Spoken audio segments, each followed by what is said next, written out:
बिस्मिल्लाहिर्रहमानिर्रहीम। अस्सलाम वालेकुम नाज़रीन, आप देख रहे हैं 92.8 विद सादिया अफसाल।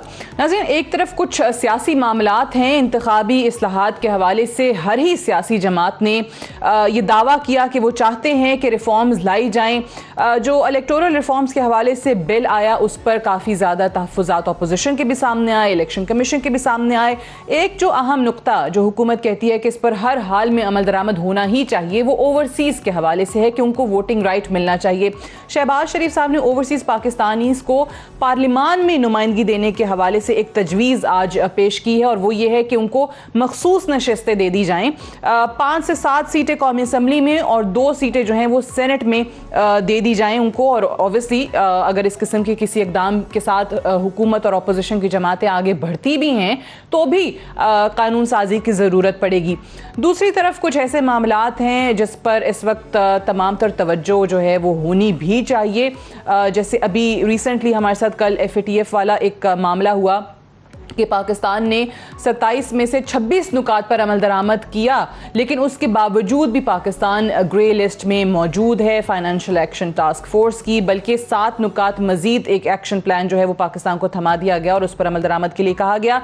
दूसरी तरफ साथ ही पड़ोसी मुल्क अफगानिस्तान की बात करें तो अमरीकी अफवाज के वहाँ से इंखला का मामला है। वहाँ की डेडलाइन आने के बाद वज़ीर आज़म इमरान खान ये कहते हैं कि अब हमारा तालिबान पर से असर जो है वो ख़त्म हो गया है।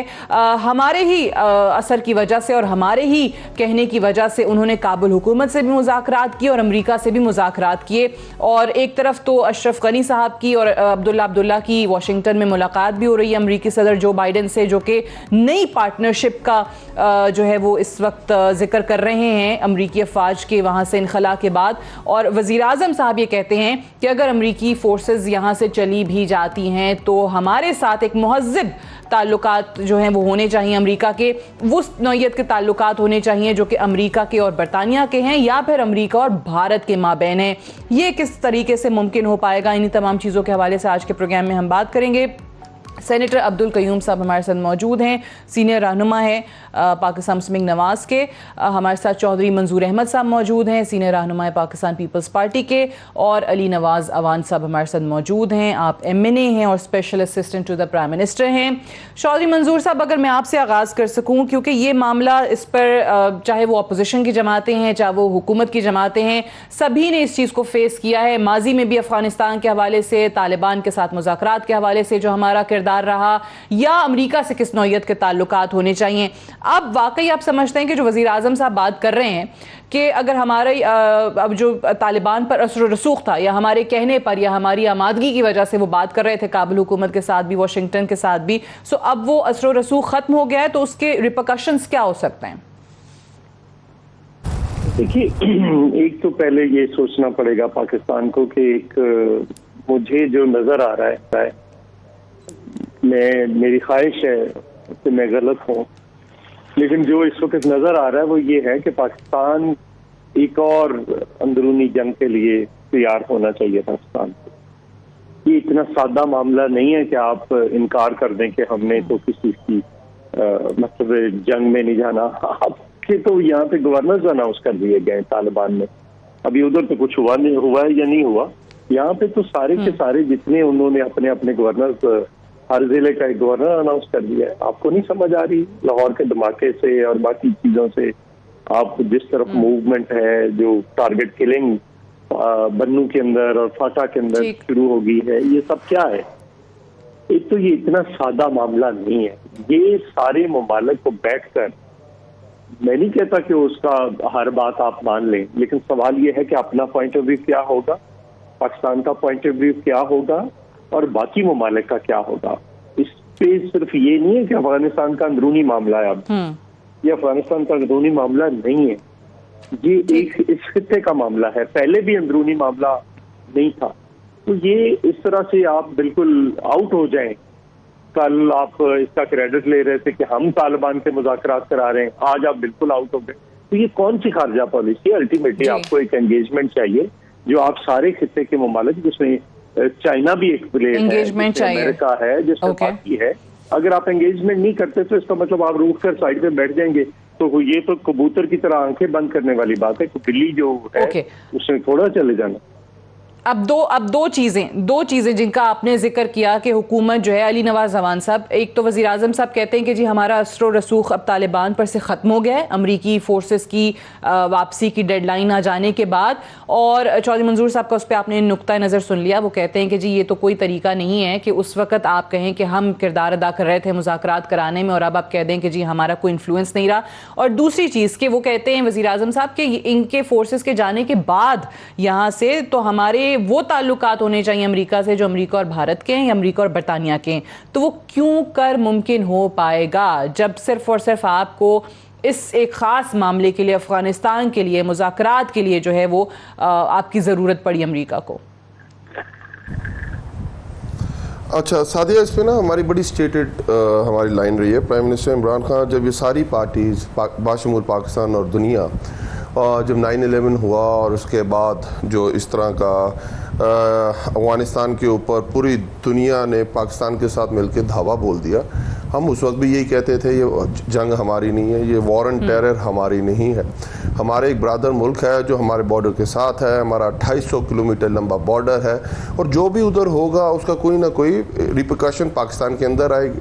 और उसका आपने देखा, हमने ड्रोन अटैक्स के ख़िलाफ़ आपके सामने नेटो सप्लाईज़ के लिए धरना दिया, आपने देखा वज़ीरिस्तान मार्च की हमने, और हम कहते रहे कि ये पाकिस्तान की जंग नहीं है, पाकिस्तान की जंग नहीं, और इन द एंड जो हम कह रहे थे उसकी रिपरकशंस पाकिस्तान के आने लगी, और पाकिस्तान ने फिर एक अंदरूनी जंग भी लड़ी और जिसका बड़ा 70,000 पाकिस्तानी शहीद हुए उसके अंदर, पाकिस्तान को $1.5 अरब का नुकसान हुआ। तो उसके बाद हुआ कि हम अभी भी हम क्या कहते हैं, और उसको भी प्राइम मिनिस्टर इमरान खान कहते थे कि अगर आप इक्विटल चाहता है अमेरिका अफगानिस्तान से तो हम उसको बिल्कुल हेल्प करेंगे। हम चाहते हैं कि एक पॉलिटिकल प्रॉपर सोल्यूशन निकले अफगानिस्तान का, पर हम उसके अंदर इंटरफेरेंस नहीं करेंगे। मतलब ये क्या बात हुई कि हम किसी मुल्क के अंदर इंटरफेरेंस करने लग जाए? हाँ, हमारा बहुत सारा रोल रहा। हम पाकिस्तान वो हैं जिन्होंने तालिबान गवर्नमेंट, अगर हमारी गवर्नमेंट तो नहीं थी उस वक्त, जो तालिबान ने टेक ओवर किया था अफगानिस्तान को, तो पाकिस्तान वॉज द वन जिसने उनको एक्सेप्ट किया था। तो हमारा कहीं ना कहीं इन्फ्लुएंस रहा है तालिबान के ऊपर, और जिसकी बेस पे हम उनको टेबल पे मुज़ाकरात पे बिठाते भी रहे, और ये हमारी स्टेटेड पॉलिसी थी, और हमने उनको बिठाया, कतर में नेगोशिएशंस हुई, और जो भी उसका है आखिर में हम ये कह रहे हैं अगर आप विड्रॉ करना चाहते हैं तो इस तरह का विड्रॉल ना कीजिएगा कि वहाँ कोई पोलिटिकल जो टर्मोइल है वो उससे बढ़ जाए। और फिर उसके साथ पाकिस्तान ने खुद क्या किया, 2800 किलोमीटर लंबा जो हमारा, आपको पहले डोडेंट लाइन थी, पहले तो वो हमें कहते थे कि आपकी पाकिस्तान की लैंड यूज होती है, वहां आपकी कोई फेंसिंग नहीं है, there is no border between Afghanistan and Pakistan. 250 kilometre लंबा बॉर्डर पे हमने फेंसिंग की हुई है। वी वांट के हम भी उधर इंटरफेयर ना करें, और ना हमारी जमीन दुनिया के किसी भी फेंसिंग होगी। लेकिन आप कहते हैं कि इंटरफेरेंस जो है वो अब इसी तरीके से खत्म होगी, तो ये पॉलिसी जो है आपकी नज़र में ये सही है कि भाई उस वक्त हमारा काम था मुज़ाकरात के लिए बिठा देना, वो दोहा में मुज़ाकरात हो गए, अब बात ख़त्म हो गई, इस तरीके से अमेरिका ना जाए कि वहाँ के मसाइल बढ़ जाएं, बस दैट इज़ इट पाकिस्तान की इन्वॉल्वमेंट में। जनरल साहब आपकी जानिब आती हूँ, आप किस तरीके से देखते हैं वज़ीर आज़म साहब की इस स्टेटमेंट को, और साथ ही साथ अमरीकी फ़ौज के इनखला के बाद जो उनकी ख्वाहिश अमरीका के साथ ताल्लुकात की, वो आपकी नज़र में किस हद तक मुमकिन हो पाएगी? अभी हालिया उनका एक बयान जो आया वो हमारे सामने है, यूएस को बेसेस ना देने के हवाले से जो उन्होंने इनकार किया है, अब उसको आप इस शक्ल में भी देख लें कि कल जो FATF की तरफ से हम ग्रे लिस्ट में बरकरार रहे, अब वो आर्म ट्विस्टिंग है या कुछ और किया गया है, तो ये ज़रा दोनों चीज़ों को बताइएगा। Thank you very much Sadia, और मेरा सलाम अपने दोनों पार्टनर्स के लिए।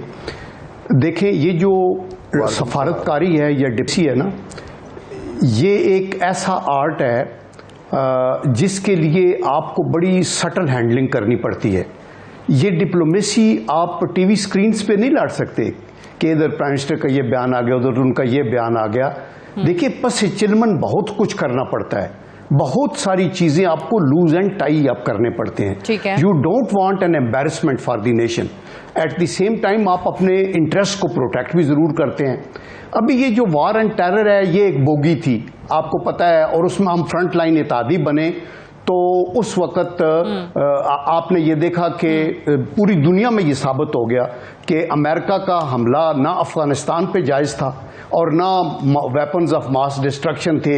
यहाँ से वो अपना मिशन कंप्लीट करके इराक चले गए और वो करेंगे।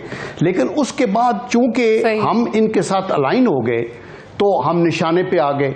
फिर हमारे जो दुश्मन थे इधर इंटरनल या एक्सटर्नल और इंडिया जैसे लोग, उनको मौका मिल गया और फिर हमारी 70,000 80,000 कुर्बानियाँ हो गई। फिर हमारा 150 अरब डॉलर का नुकसान हुआ। फिर हमारे आंगन में 3 to 4 मिलियन रिफ्यूजीज आ गए। तो बात तो ये बिल्कुल ठीक है कि हमें किसी के कॉन्फ्लिक्ट में ऐसा नहीं बनना चाहिए। लेकिन अभी ये इतना आसान नहीं है जिस तरह इमरान खान साहब स्टेटमेंट्स दे रहे हैं ना कि हम ये तो नहीं करेंगे और एब्सोल्युटली नॉट। देखिए, और सेकेंडली कि हम यूएस की तरफ से इंटरेस्ट बेस्ड एक रिलेशन रहा है और ममालिक का ऐसे ही होता है यूजुअली। ऑब्वियसली हर कोई अपना अपना मुफाद देखता है। तो पाकिस्तान से अब क्या मुफाद होगा अमेरिका का कि जिसके बाद ये ख्वाहिश हम कर रहे हैं कि उसके जैसे ताल्लुकात बरतानिया या भारत के साथ हैं वैसे हमारे साथ हों। जी हाँ, देखिए ना, आपको इसके लिए डिप्लोमेसी के लिए तैयारी करनी पड़ती है ना। आपको पूरे अपने यहाँ बैठ के आप कुछ नहीं कर सकते। आपको अपने दोस्त यार, आपको बहुत कुछ पर्दे के पीछे डिप्लोमेटिक लेवल पे आपके एम्बेसडर्स, हाई कमिश्नर्स, वो ग्राउंड तैयार करते हैं। हमारा इंटरेस्ट है अफगानिस्तान में अमन आए, और जो कि प्राइम मिनिस्टर ने बड़ा राइटली कहा है और मैं अप्रिशिएट करता हूं कि वो कहते हैं हम वार में हिस्सादार नहीं होते, हम अमन में हिस्सादार होते हैं। ये हमारी ये कायद-ए-आज़म मोहम्मद अली जिन्नाह की उस वक्त की सोच थी कि जी हम पीस चाहते हैं नेबर्स के साथ, सुपर पावर्स के साथ, और किसी के साथ झगड़ा नहीं चाहते। लेकिन अभी यहाँ चूंकि ये नाजुक सी सिचुएशन है और आपको पता है दुनिया में इंसाफ नाम की कोई चीज नहीं है, जिसकी लाठी उसकी भैंस। आप देखें FATF में आप इन्वॉल्व में, सारी कोशिशों के बावजूद आपको IMF वाले आपको आर्म ट्विस्टिंग कर रहे हैं। तो इन चीजों को बचने के लिए आपको सुपीरियर दो चीजें, ये जो आपने कहा ना, ये एग्जैक्टली मैं यही सवाल करना चाह रही थी कि अब आपने तो एक स्टैंस लिया ना, एक आपका मौक़िफ़ सामने इस हवाले से आ गया। आपसे मुराद हुकूमत का, रियासत पाकिस्तान का, वज़ीर आज़म साहब ने कैटेगोरिकली चीज़ें कहीं।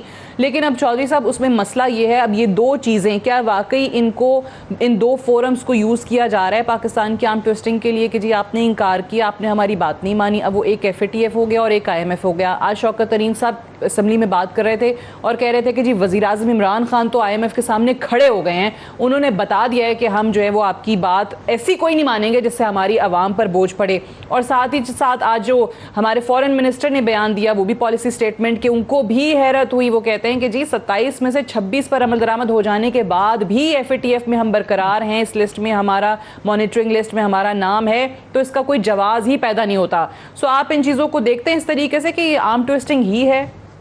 चीजें इतनी सादा और सिंपल नहीं होती कि आप स्विच ऑन करें तो आपका इन्फ्लुएंस बढ़ जाए तालिबान पे, आप स्विच ऑन करें तो इन्फ्लुएंस खत्म हो जाए। सारी दुनिया को पता है कि पाकिस्तान का क्या इन्फ्लुएंस है तालिबान पे।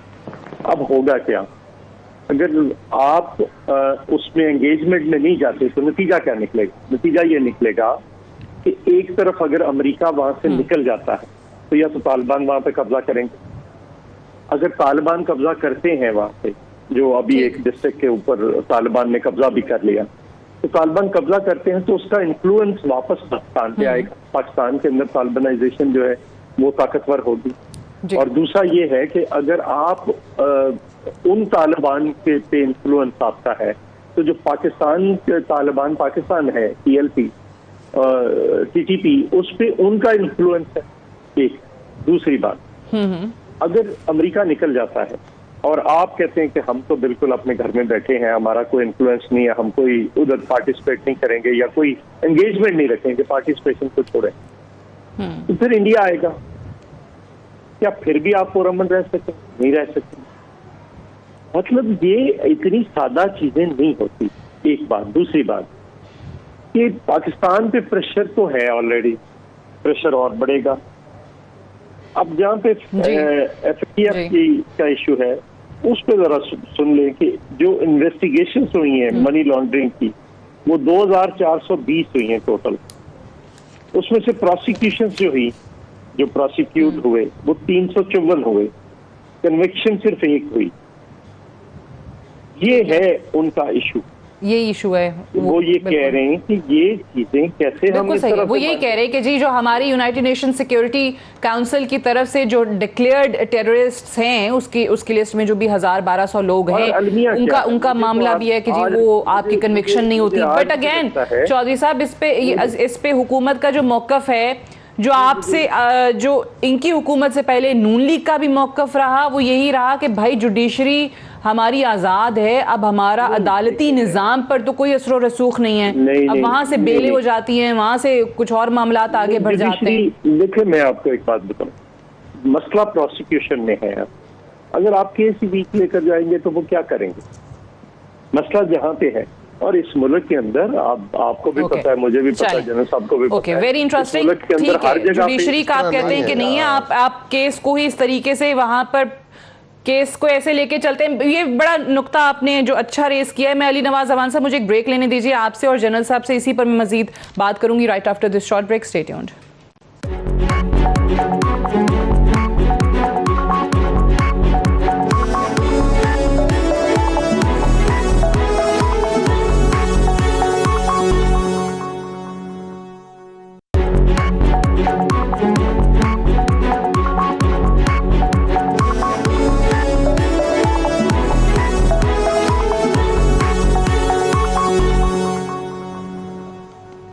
Welcome back. प्रोग्राम में एक बार फिर से खुश आमदीद। अली नवाज जवान साहब, अब 27 में से 26 नुकात पर अमल हो गया। वजीर खारजा कहते हैं बहुत हैरत हुई, जवाज़ नहीं बनता कि 90% से ज़्यादा प्रोग्रेस आपने करके दिखा दी, लेकिन फिर भी आप उसी मॉनिटरिंग लिस्ट में बरकरार हैं।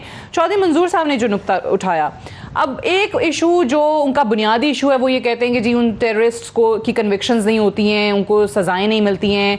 आप लोग कहते हैं जी अदालती निज़ाम, लेकिन चौधरी साहब कहते हैं कि आप लोग केसेस ही ऐसे अगर लेकर जाएंगे कि उनकी प्रोसिक्यूशन ही ठीक नहीं होगी, तो फिर इस नुक्ते पर अमल दरामद कैसे होगा?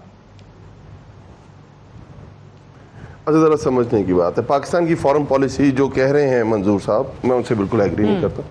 उनकी पाकिस्तान की फॉरेन पॉलिसी क्या रही? पाकिस्तान की फॉरेन पॉलिसी रही, कॉलिन पॉल ने फूल किया, 6 नुकात थे, उन 12 थे, उसने कहा वो 6 मान लेंगे। परवेज़ मुशर्रफ साहब उन्होंने कहा जी I am ready sir, I am your servant, हम 12 के 12 मानते हैं, हम अपने इस्लामी मुल्क के खिलाफ आप पे चढ़ दौड़ने के लिए तैयार हैं। सर आप मुझे ये बताएं, जैसे भी सेनेट साहब ने बड़ी राइटली बात की कि इराक पे पूरा हमला कर दिया, सदाम हुसैन को टेररिस्ट डिक्लेयर कर दिया, और आज वो टोनी ब्लेयर बाद में आ कहता है मास वेपन ऑफ मास डिस्ट्रक्शन मेरी गलती थी, तबाही होगी। मुझे एक बात बताएं, आप खुद जज जूरी एग्जीक्यूशन का रोल प्ले कर रहे हैं क्योंकि आप सुपर पावर हैं, आप अपनी चीज मनवा सकते हैं। ये तो नहीं हो सकता ना। देखें, आपकी इज्जत बंदा वो करेगा, दुनिया उस वक्त करेगी जब अपनी इज्जत खुद करेंगे। अगर मुशर्रफ ने ये किया, गलत किया। जरदारी साहब ने जब सिलाला हुआ, पाकिस्तानी फौजियों पे अमेरिकन ड्रोन ने हमला किया, पाकिस्तानी फौजी शहीद हुए, जरदारी साहब सोए रहे और नाम नहासी उन्होंने थोड़ी सी मजम्मत कर दी। ये हमारी फॉरेन पॉलिसी गलत थी। जब हम ये कहते हैं हमारी फॉरेन पॉलिसी ये होती है, विकीलीक्स से हमें पता चलती है, उनके मजमूनों से हमें पता चलती है कि आप अपने ड्रोन हमले करते रहें, सुनते हैं आप, हम अपने ड्रोन हमले करते रहें और हम ऊपर ऊपर से तनकीद करते रहेंगे। उसके बाद आपकी फॉरेन पॉलिसी ये होती है कि एबटाबाद, अब सुने तो सही, मैं एक तो सर मंजूर भाई बात गलत कर रहा हूँ ना, सुन तो लें। तो आप ठीक है, मैं चौधरी साहब कुछ कहना चाह रहे हैं, मैं उनका जवाब लूंगी, आप मुकम्मल कर लें, फिर उनकी तरफ जाती हूँ। जी जी, एबटाबाद वाला होता है, इंसिडेंट होता है, और हम क्या करते हैं, हम सोए रहते हैं। हमारे पाकिस्तान की बाउंड्रीज और हम कहते हैं हमारी फॉरेन पॉलिसी कैसे बनती है? फॉरेन पॉलिसी सिर्फ एक चीज़, सबसे उसकी मेन चीज़ होती है उसकी डिग्निटी। आपने अपनी डिग्निटी कायम रखनी है, आपने अपना शोल्डर फराम नहीं करना किसी की गन के लिए। इसी चीज़ पे फॉरेन पॉलिसी बेस होगी। अब हम क्या चाहते हैं? हम अफगानिस्तान को अकेला छोड़ नहीं, हम चाहते हैं उनके साथ ट्रेड में काम करें, हम चाहते हैं कि जो हमारा कॉरिडोर है वो एक्सटेंड हो, सेंट्रल एशियन। बट सलाला इंसिडेंट के बाद आपको याद है ना, पीपल्स पार्टी ने फिर उनकी वो नेटो सप्लाई जो है वो बंद की थी, उसको रोका था। ये ऑब्वियसली ठीक है, हर हुकूमत की कुछ मजबूरियां भी रही हैं पाकिस्तान, जिस तरह इन्होंने अच्छी है। अभी जनरल साहब ने बात की थी कि भाई आप अपने घर को पहले इन ऑर्डर करते हैं। अगर मेरी पूरी बात फिर आप कुछ दूसरे को कहने के काबिल होते हैं। इन ऑर्डर हमारे घर का तो मसला नहीं है।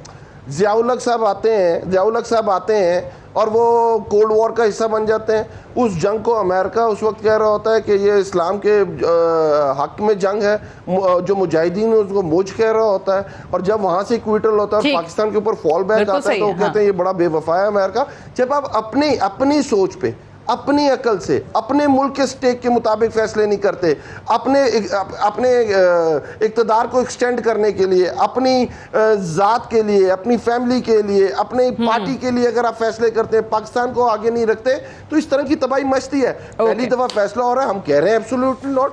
हमें भी तो उसने कहा था ट्रंप ने कि डू मोर, हमने जवाब दिया एब्सोल्युटली नॉट हम कह रहे हैं, और चौधरी साहब अब उस पे पीछे हम नहीं हटेंगे। IMF को भी शौकत तरीन साहब कहते हैं कि जी उनके सामने भी खड़े हो गए वजीर आजम साहब, और यहाँ पे भी। जी चौधरी मैं जी मेरी बात अगर सर आराम से सुन लेंगे तो गिव मी लाइक 1 मिनट, ठीक है? हम किससे बात कर रही हैं? मैं जी अवान साहब कुछ कहना चाह रहे हैं? बात मुकम्मल हो गई आपकी?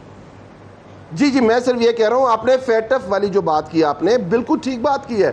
आपकी आम ट्विस्टिंग होगी, आपको पता है जो कंप्लाइंस है पाकिस्तान के 20 नंबर्स है, नॉन होगी पार्शली कंप्लाइंस और फुली कंप्लाइंस के अंदर अमेरिका के 23 नंबर है। उसका हल जो है वो अंदर बहुत सारे मुल्क हैं जो 20 नंबर। चौधरी साहब आप कुछ कहना चाह रहे हैं, प्लीज फरमाइए, फिर मैं जनरल साहब की तरफ जाऊँ। तो सिर्फ दो जी पहली तो बात यह है कि आप तारीख के फैक्ट्स जो है उनको डिस्टॉर्ट ना करें। वो सलाला ही था जिसके बाद नाटो सप्लाई बंद रही 40 दिन और अमेरिका ने माफी मांगी, और फिर वो आसफ अली जरदारी ड्रोन अटैक होते रहे। उनके दौर में शमसी एयरबेस खाली कराया गया जो मुशर्रफ के दौर में दिया गया था। एक दूसरी बात यह है कि आप जब उसामा बिन लादेन का हुआ तो उन्होंने सुबह जब बताया गया तो उन्होंने कहा कि मुझे रात को क्यों नहीं बताया आपने, 2 बजे मैं जाग रहा था। तो ये इश्यूज हुए जिसका नतीजा फिर हमें भुगतना पड़ा, लेकिन हम उसके लिए तैयार बैठे थे। उसी सलाला उसामा बिन लादेन के बाद आर्मी चीफ और ISI चीफ को लाकर 3 दिन खड़ा कर दिया गया पार्लियामेंट के अंदर। वो पार्लियामेंट के सवालों का जवाब देते रहे। इस तरह से नहीं है जिस तरह से आप बयान फरमा रहे हैं। अब सवाल ये है कि अगर आप बिल्कुल रूठ कर बैठ जाएंगे, चले तो दुनिया को एंगेज नहीं करेंगे, वो आप जुल्फकार अली भुट्टो तो नहीं है। तो आप कहते हैं कि जी उस तरह बात नहीं बनेगी, आप अलग हो जाएंगे, कता ताल्लुक होकर बैठ जाएंगे, कह देंगे कि जी हमारा असर रसूख नहीं रहा, तो वो भी फायदे में नहीं है आपके लिए। आपके जिसके पीछे सारी दुनिया खड़ी थी, आपके पास कौन है?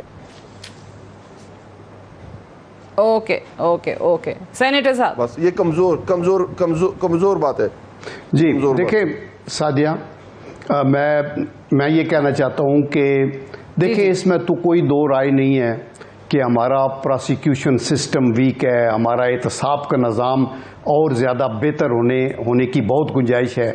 हमें जुडिशल रिफॉर्म्स करनी है, ये जुडिशल सिस्टम हमारा भी ज़्यादा इफेक्टिव है। इस पर बहुत स्टडीज़ भी हुई हैं, अभी इस हुकूमत के दौर में नहीं, इससे पहले भी उनकी इम्प्लीमेंटेशन की ज़रूरत है। लेकिन आफ्टर हैविंग सेड दैट, मैं ये कहूँगा कि ये जो FATF का हमारे ऊपर ब्लेम है ना, ये इसलिए नहीं है कि हम इतने बुरे हैं। ऑनेस्टली आप ट्रस्ट मी कि ये एक जियोपॉलिटिक्स की गेम है और उसके अंदर क्लियर लाइंस हैं ड्रॉन हुई। आपका फॉल्ट है CPEC, वो कहते हैं कि आपने रेड लाइन क्रॉस की है। आप न्यूक्लियर एक मुस्लिम कंट्री हैं, वो भी आपकी एक डिस्क्वालिफिकेशन है। आप चाइना के बहुत करीब हैं और चाइना को वो कंटेन करना चाहते हैं, ये भी आपकी डिस्क्वालिफिकेशन है। तो दैट इज वाई ये आर्म ट्विस्टिंग जो है, और अब अगर वो बेसिस उनका दिल है कि हम इलाके में रहें, बिकॉज उनका इंटरेस्ट अफगानिस्तान नहीं है, उनका इंटरेस्ट ये खित्ता है जिसके अंदर ये सेंट्रल एशियन रिपब्लिक्स हैं, कैस्पियन सी बेसन है, रशिया है, चाइना है, ईरान है, पाकिस्तान है। मैं जनरल साहब यही तो जानना चाह रही हूँ। देखिए वजीर आजम साहब ने एक बोल्ड स्टैंड उनका सामने आया, उन्होंने कहा एब्सोल्युटली नॉट, नहीं देते जी हम आपको बेसिस, हम अपने मुल्क का देखेंगे फायदा और हम किसी अपनी सरजमीन को अफगानिस्तान के खिलाफ इस्तेमाल नहीं होने देंगे। मान ली आपकी बात, लेकिन क्या माजी में ऐसी चीजें नहीं हुई, मिसालें नहीं मिलती कि फिर उसके बाद आप पर इतना प्रेशर आता है और फैसले फिर कहीं और हो जाते हैं और फिर पता चलता है कि नहीं जी वो मुल्क के वसी तर मुफाद में या मुल्की मुफाद को सामने रखते हुए जी फैसला तो हमने तब्दील कर दिया है, वो नजरिया जरूरत आड़े आ जाता है फिर। वो आप बिल्कुल ठीक कह रही है ना। मैं ये कहता हूं कि जो तो प्राइम मिनिस्टर ने कहा ना कि हम बिल्कुल बेसिस नहीं देना चाहते, मेरे ख्याल में ये तो एक कौम की उमंगों का एक इजहार है। कोई भी नहीं चाहता कि हमारा मुल्क, आपको याद होगा कि जब चमन ये जो यमन की लड़ाई के मसले पे सऊदीज ने हमें प्रेशर डाला, मैं उस वक्त सेनेट में था, हमने जॉइंट एक सेशन था, उसके अंदर तो मैंने को 20 मिनट की मेरी भी स्पीच थी, हमने रिकमेंडेशंस दी। सऊदी अरब जैसा मुल्क जो हमारा बहुत करीब था, उनको हमने समझाया कि जी हम किसी वॉर के अंदर इन्वॉल्व नहीं हो सकते, किसी कॉन्फ्लिक्ट में आपकी सिक्योरिटी की हम जिम्मेदारी लेते हैं। तो मेरे ख्याल में कि अभी भी इनको बजाय इसके कि प्राइम मिनिस्टर अकेले किसी एक रिपोर्टर को जवाब दें, ये जॉइंट सेशन को बुलाएं, इस पे डिबेट हो 2 हफ्ता 10 दिन, उसके बाद इकट्ठे बैठ के तो ये अपनी रिकमेंडेशन बनाए। उस वक्त प्राइम मिनिस्टर की आवाज ज्यादा जोरदार होगी, भारी होगी, उसमें सारी प्रोज एंड कॉन्स भी देखेंगे और पूरी कौम रिस्पॉन्सिबल होगी, बिकॉज आपके सारे इलेक्टेड नुमाइंदे आगे जा रहे हैं। तो ये कहना कि अभी हमारा ताल्लुक नहीं रहा, यू कांट डिसएंगेज योरसेल्फ इस दुनिया में। एक स्टेटमेंट देने से बात नहीं बनती, इंटरव्यू देने से बात नहीं बनती, एक जॉइंट सेशन हो पार्लियामान का हो वहां पर, और एक जोरदार आवाज जो है पूरी पार्लियामान के सपोर्ट के साथ जो है पाकिस्तान की आनी चाहिए। अब एक और मामला है जिस पे हमने बात करनी है और वो है इलेक्टोरल रिफॉर्म्स के हवाले से। अब ये बिल हमारे सामने है, इस पर चीफ इलेक्शन कमिश्नर की तरफ से, इलेक्शन कमीशन के पूरे इदारे की तरफ से एतराज़ात आए, कुछ रिजर्वेशंस आई, ऑपोजिशन की तरफ से भी कहा गया कि इतनी उजलत में इन तमाम बिलों को जो उस दिन कौमी असम्बली में हमने देखा कि इनको पास कराने की क्या ज़रूरत थी। इसमें एक बड़ी अहम शिक है और वो ओवरसीज़ पाकिस्तानीज़ के हवाले से है। अली नवाज अवान साहब, एक तो आप कह रहे हैं कि ऑब्वियसली उनको वोटिंग राइट जो है मिलना चाहिए, लेकिन शहबाज शरीफ साहब, जी मुझे आवाज़ नहीं आई, चौधरी साहब आप कुछ कह रहे हैं? हाँ, मुझे एक फिक्रा कहना है। देखिए, मैं सिर्फ एक बात कहना चाह रहा हूँ कि हम ये नहीं कह रहे कि कौन कह रहा है अड्डे दे, हम तो 3 बार अड्डे खाली करवाने वाले हैं। अयूब खान ने अड्डे दिए तो जुल्फकार अली भुट्टो ने खाली करवाए, ज़ियाउल ने दिए तो मोहतरमा बेनज़ीर भुट्टो ने खाली करवाए, और मुशर्रफ ने दिए तो आसिफ जरदारी साहब ने आकर खाली करवाए। हम ये कह रहे हैं कि इस वक्त केस ही गलत पेश किया जा रहा है। वो कल को जिनको आज आप टेररिस्ट कह रहे हैं, कल को अमेरिका और वो सारे मिलकर इनको फंड कर रहे थे, सपोर्ट कर रहे थे। हिलरी क्लिंटन का स्टेटमेंट मौजूद है। तो हम ये बात कर ही नहीं पा रहे हैं, उनको कह ही नहीं रहे कि हम तो आपका डाला हुआ गन साफ कर रहे हैं, तो हमें क्यों आप बार बार ऐसी चीजों में उलझा रहे हैं। लेकिन ये पाकिस्तान तो ये कह ही नहीं पा रहा कहीं पे, हमें क्यों उलझा रहे हैं ऐसी चीज़। ओके, आप कह रहे हैं कि केस सही तरीके से प्रेजेंट नहीं किया जा रहा। ओके, मैं सवाल जरा वापस आ, क्योंकि मुझे ब्रेक के लिए मैं ब्रेक से वापस आती हूँ। तो ये जो आज शहबाज शरीफ साहब के अपोजिशन लीडर की जो तजवीज़ है उस पर अली नवाज अमान साहब का तजिया जानना है कि ये वाकई हुकूमत इस पर गौर कर सकती है, क्या पार्लियामान इस मामले पर कानून साजी की जानिब जा सकती है। इसका जवाब जानेंगे एक वक्फे के बाद।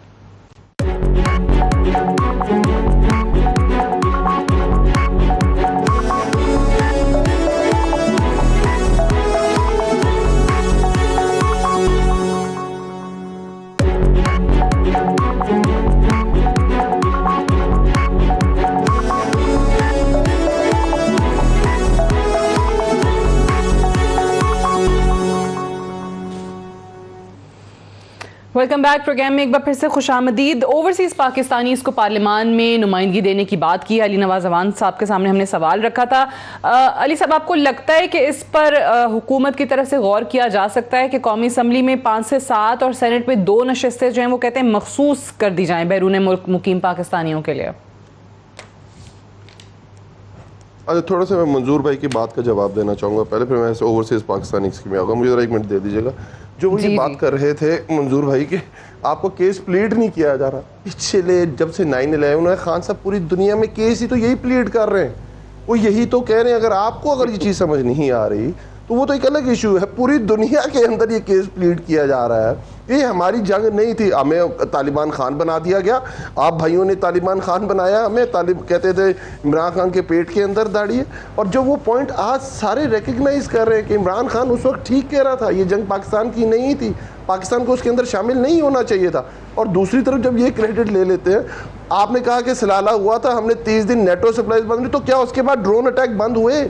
आपने कहा कि पाकिस्तान के अंदर ड्रोन अटैक नहीं होंगे, ड्रोन अटैक होते रहे। 2013 में इलेक्शन हुए, 2014 में तहरीक इंसाफ की गवर्नमेंट ने रोड्स ब्लॉक की, आपके सेटल्ड एरियाज में ड्रोन अटैक होना बंद हो गए।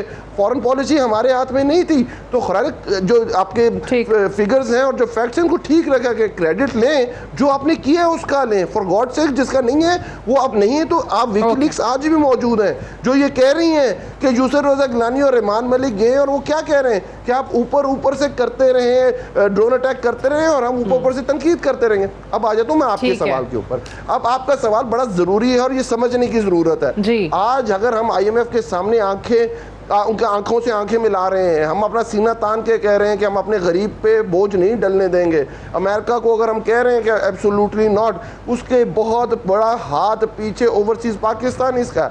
आपको पता है पिछले 3 साल में 10 अरब डॉलर की रिमिटेंसेस बढ़ी हैं पर ईयर, और ये कितना बड़ा आपको जो आपका इन्हिसार था, जो पिछली गवर्नमेंट 20 अरब डॉलर का करंट अकाउंट डेफिसिट छोड़ के गई थी, आपकी जो रिलेक्टेंस थी, पीपल्स पार्टी 2 दफ़ा अपने टेन्योर के अंदर गई, नून लीग अपने 1 दफ़ा गई, पिछले 10 सालों की बात करो, हम इस दफ़ा गए, तो हमारी कितनी जो उनके ऊपर रिलेक्टेंस थी, जो हमारी रिलायबिलिटी थी उसके ऊपर कितनी कम हुई है। ये सारे ओवरसीज पाकिस्तानी। और ओवरसीज आप कहते हैं उनको 2 सीटें थे, हम कह रहे हैं दूसरी तरफ आप कहते हैं कि आप हमारे अंदर एक शिक और भी है इस तरमीम के अंदर कि हम कह रहे हैं कि वोटों की बेस पे हल्के बनाए जाएं। तो एहसन इकबाल और पीपल्स पार्टी कहती है आप उन लोगों को डिसफ्रेंचाइज कर रहे हैं जिन लोगों के पास ID कार्ड मौजूद नहीं है। तो हम कह रहे हैं 1.25 करोड़ पाकिस्तानी जो ओवरसीज पाकिस्तानी है, जो बाहर रहता है, जो नौकरी के असूल के लिए, काम के असूल के लिए बाहर गया हुआ है, जो आपको फॉरेन रेमिटेंस भेजता है, आपका इन्हिसार IMF पे कम करता है, उसको डिसफ्रेंचाइज ना करें, उसको वोटिंग राइट दें। मुझे बताएं इसमें क्या हर्ज है कि बाहर जो ओवरसीज, क्या वो पाकिस्तानी है, पाकिस्तानी नहीं है? अच्छा, कह दें आपको नाइकॉप हम सारे तो आप कहते हैं ये नहीं, ये 2 नशिस्तें या उधर 5 नशिस्तें मंसूख करने वाली कहानी जो है वो नहीं। एक और नुक्ता जो है वो जी अच्छा, आखिरी बात तो सुन लें। फिर वो शहबाज शरीफ ने ये मेरा ख्याल 2 तरमीम पेश की हैं। भाई मसला क्या है? वो नून लीग ये कहती है कि जो शहबाज शरीफ हैं वो अपोजिशन लीडर हैं, अपोजिशन लीडर के तौर पे वो सारी पार्टीज को एंगेज कर सकते हैं। ये नून लीग का स्टैंस नहीं है, ये शहबाज शरीफ का स्टैंस है। ये हमें बता दें नून लीग और बाकी पार्टीज, क्या ये नून लीग का स्टैंस है कि नहीं है? क्योंकि आपने देखा कि जब वो APC हुई और उन्होंने पीपल्स पार्टी और ANP को दोबारा इनवाइट किया, तो नून लीग ने जो मौलाना फजल रहमान ने PDM, ठीक है, नून लीग का स्टैंस बता दें सेनेटर साहब। और ये जो अभी की तजवीज़ है, इसमें देखिए मखसूस नशिस्तों का तो हमारे यहाँ ये भी मसला रहा है अनफॉर्चुनेटली कि नेपोटिज्म की बुनियाद पर और पैसे की बुनियाद पर वो किसी की बहन तो किसी का बेटा तो किसी का भतीजा, तो ये चीज़ यहाँ पे भी ना देखने को मिल जाए मखसूस नशिस्तों के मामले में। जी ठीक है, देखिए पहली बात तो ये है कि ये जो ओवरसीज़ पाकिस्तानी हैं, मैं सेनेट में ओवरसीज़ पाकिस्तानीज़ की जो सेनेट स्टैंडिंग कमेटी है उसका मेंबर रहा फॉर क्वाइट सम टाइम, और मैं बहुत इंटरेक्ट किया और इस पे एक स्टडी करके भी मैंने सेनेट में पुटअप की है।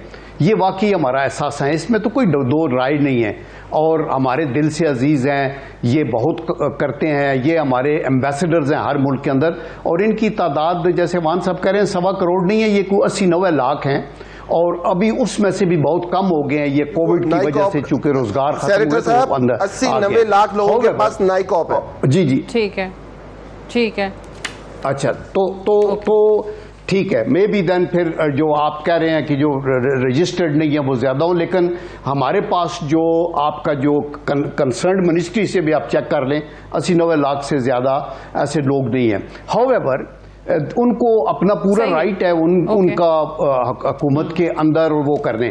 देखिए ये बातें मैं ये कहना चाहता हूं कि एक शहबाज शरीफ साहब ने अपना एक व्यू दिया, उन्होंने भी ये कहा कि हमारे दिल से अजीज हैं और हम चाहेंगे कि उनको किसी न किसी तरीके से इन्वॉल्व किया जाए, लेकिन इसकी डिस्कशन जो है ना वो सादिया आपके सेनेट के फ्लोर पे तकारीर में, डिस्कशंस में, कमेटीज के अंदर बैठ के आप एक उसका होलियत तैयार करते हैं ना। आज मैं एक बयान दे दूं किसी एक, और अगर देखें शहबाज शरीफ साहब ने अपना एक व्यू दिया है, उनको एक सारे अपोजिशन की मीटिंग करके मजीद डिलिब्रेशंस की जरूरत है। अभी तो ये तजवीज आई है, लेकिन नून लीग वाकई चाहती है कि उनको वोटिंग राइट और ये ओके जी हम चाहती है कि जो आप कर सकते हैं प्रैक्टिकली पॉसिबल है वो उसके ऊपर बैठ के आप एक अच्छा चौधरी मंजूर साहब एक चीज मुझे बताएं, मखसूस नशिस्तों का जैसे मैंने जिक्र किया ये तो है ना हमारे यहाँ, ये पार्लियामान में हमने देखा है।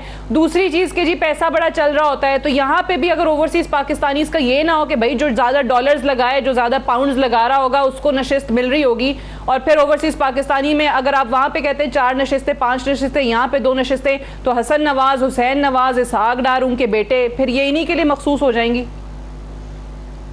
अच्छा देखिए, 2-3 बुनियादी चीज। एक तो मुझे ये बड़ा इनको बुरा लगता है तालिबान खान, वो आपके दौर में हमने गिरफ्तार किए थे, आपके दौर में डेरा इस्माइल खान तोड़ के जेल तोड़ के चले गए थे, आज तक क्या हुआ है जरा बता दीजिए। और आपके दौर में एहसान को रिहा कर दिया गया, बता दीजिए। तालिबान खान ना कहें तो क्या कहें फिर आप। दूसरी बात जो ओवरसीज वाली है, ओवरसीज वाली है, वो तो मुझे और भी बहुत कुछ कहना है। जितने हाई वैल्यू टारगेट थे वो सारे किस्मती है इस मुल्क की, वो किसने अचीव किया, किसने मारा। दूसरी बात ये है, ठीक है बात ये मंजूर भाई इस इशू पे 3 पॉइंट ऑफ व्यू है, पूछ लेते हैं पहले, ओवरसीज का बता दें। बस कहने को तो हर बंदे के पास कुछ ना कुछ होता ही है, लेकिन बात तो वो होती है जो सुनने वाले को भी अपील करे। मंजूर भाई ने और इस बात को साबित भी कर दिया अभी मंजूर भाई ने। एक बात देखिए, 3 पॉइंट ऑफ व्यूज हैं, 3 पॉइंट ऑफ व्यूज हैं। एक पीटीआई का है, एक पीपल्स पार्टी का है कि आप जो बाहर के लोग हैं, बाहर उनको नुमाइंदगी चाहिए ना, तो उनको बाहर नशस्तें दे दें, आप नशस्तें तय कर लें और उनका इलेक्शन हो जाए। दोनों चीजें हो जाएंगी, इलेक्शन भी हो जाएगा, उनको नशस्तें भी मिल जाएंगी। तीसरा point of view Noon league का है, और मेरा ख्याल इस पे डिबेट होने देना चाहिए, इस पे कोई डर खौफ नहीं। चौथी बात यह है कि क्या इलेक्शन में धांधली जो है वो मशीनें करती हैं? मशीनों की वजह से तो हुई आरटीएस सिस्टम बैठा। जो धांधली करते हैं उनका कोई इलाज बताएगा इस मुल्क के अंदर। इंडिया में जब नहीं थे, ये मशीनें नहीं थी, उस वक्त भी धांधली नहीं होती थी। मशीनें आई हैं तो फिर भी धांधली नहीं होती। मसला तो ये है कि जो धांधली करते हैं, जो जमातों को तोड़ते हैं, जमातों को बनाते हैं, लोगों को पावर में उठा कर ले आते हैं, जिनका कोई ताल्लुक नहीं सियासत से होता, उनको भी उठा कर ले आते हैं। तो ये वन टाइम पार्टीज बनाते हैं, कभी कन्वेंशन लीग, कभी जुनेजो लीग, कभी कोई लीग, कभी कोई लीग। तो ये बंद कर दें। हम ये कह रहे हैं कि असल रिफॉर्म्स करनी है तो उसकी तरफ आइए, बैठकर बात करते हैं। लेकिन आप चूंकि करना नहीं चाहते, अब तमाशा लगाना चाहते हो। मशीनें में पता नहीं 1901 की उठाकर ले आए, बड़ी मॉडर्न मशीनें हैं। इसका जवाब मैं जरा ले लूं। के अंदर देखे ना, लाहौर हाई कोर्ट के अंदर देखे, ईवीएम पे इलेक्शन होता है, बड़ी मॉडर्न है। तो कहते हैं पहले आरटीएस सिस्टम बैठ गया था, ठीक है। ईवीएम क्या गारंटी करता है शफाफ इंतखाबात की? और फिर इलेक्शन कमीशन ने भी जो अली नवाज जमान साहब हाथ खड़े किए में बहुत सारी शिकों पे, क्या करेंगे उस पर? अच्छा, मैं मंजूर भाई ने देखिए, मैं पीपल्स पार्टी बड़ी प्रोग्रेसिव जमात वो, और मेरा ख्याल था कि पीपल्स पार्टी को इस चीज़ की ओनरशिप लेनी चाहिए थी। अगर पाकिस्तान में किसी पार्टी ने आके लोगों के उसके हकूक़ के बारे में बताया, उसकी ओनरशिप के बारे में बताया, उनके राइट्स के बारे में बताया, वो पाकिस्तान की पीपल्स पार्टी है। भुट्टो साहब को ये क्रेडिट जाता है। और मेरे ख्याल में उसी वजह से जो आज ओवरसीज पाकिस्तानी की बहुत बड़ी तादाद, ये भी भुट्टो साहब का सदका जारी है। ये जो रेमिटेंसेस आ रही हैं, ये भुट्टो साहब का ही। जी सर, मैं आप ही की बात कर रहा हूँ सर। ये हमारा ही हमारे में अल्लाह ने इतनी डाली हुई है कि हम लोगों की अच्छी चीज़ की तारीफ करते हैं। कुछ लोगों में ये नहीं होता, वो उनकी अच्छी चीज़ को भी बुरी तरह पेश कर रहे होते हैं, पर बाज़ समझने की ये है। अच्छा सुने तो सही मंजूर साहब, सुने तो गए इजी लिया कर। मैं कब कह रहा हूँ कि 95 में पीपल्स पार्टी के ब्रिगेडियर साहब ने कहा था कि जो तालिबान है ये हमारी बच्चे हैं। ये किसने कहा था? मैंने तो नहीं कहा। छोड़े मंजूर साहब, आगे चलते हैं ना। तो मैं ये कह रहा हूँ, अब मैं कह रहा हूँ प्रोग्रेसिव जमात है, इनको ओनरशिप देनी चाहिए। देखें, डरे मत। एक टाइम था, मौलवी कहते होते थे जो माइक्रोफोन है ना, ये जो इसको इस्तेमाल करेगा ना वो कुफर में दाखिल हो जाएगा। आज उसी माइक्रोफोन का इस्तेमाल करके वो लोगों को फतवे दे रहे होते हैं। फॉर गॉड सेक, देखें अच्छी बात है, एक तजवीज आ गई है, पार्लियामेंट इज द फोरम। तो आपने स्टैंडिंग कमेटी में उसके ऊपर डिबेट किया, माइक्रोफोन समझ रही है इस वक्त ये ऑपोजिशन की जमातें इस ईवीएम को। नहीं, हम ये कह रहे हैं कि ईवीएम का तो गुनाह ही कोई नहीं है। प्रोग्रेसिव गुनाह तो किसी और की तरफ बढ़े, तजवीज आई है, हम तो यही कह रहे हैं कि पार्लियामेंट की तरफ, पार्लियामेंट में आए, अपनी तजवीज लगा लें, कुछ चीज आपको स्टैंडिंग में करनी चाहिए। जो करते हैं उनके बारे में बताएं। वो तो यही तो बात है, वही तो मैं यही तो कह रहा हूँ। उनका क्या करेंगे? मशीनें जितनी मर्जी लगा दें। सादिया, एक मिनट, एक आखिरी जुमला। मौलाना फजलुर रहमान कहते हैं कि जब बंदा सोता है तो कोरोना भी सो जाता है और बंदा जागता है तो कोरोना भी जाग जाता है। राना सनाउल्लाह साहब कहते हैं कि हमारा जहाँ जलसा होता है वहाँ कोरोना भाग जाता है। तो भाई अक्ल शऊर तो नहीं मानता ना इन चीज़ों को, ये इलॉजिकल बातें हैं, दुनिया पूरी इस चीज़ को समझती है। अब जितनी इलॉजिकल बहस ओके चलिए, अनफॉर्चुनेटली बहुत बहुत शुक्रिया अली नवाज जवान साहब, चौधरी मंजूर अहमद साहब और सेनेटर अब्दुल कयूम साहब प्रोग्राम में ज्वाइन करने के लिए। That's all for tonight, I will see you tomorrow इंशाल्लाह। इजाजत दीजिए, खुदा हाफिज।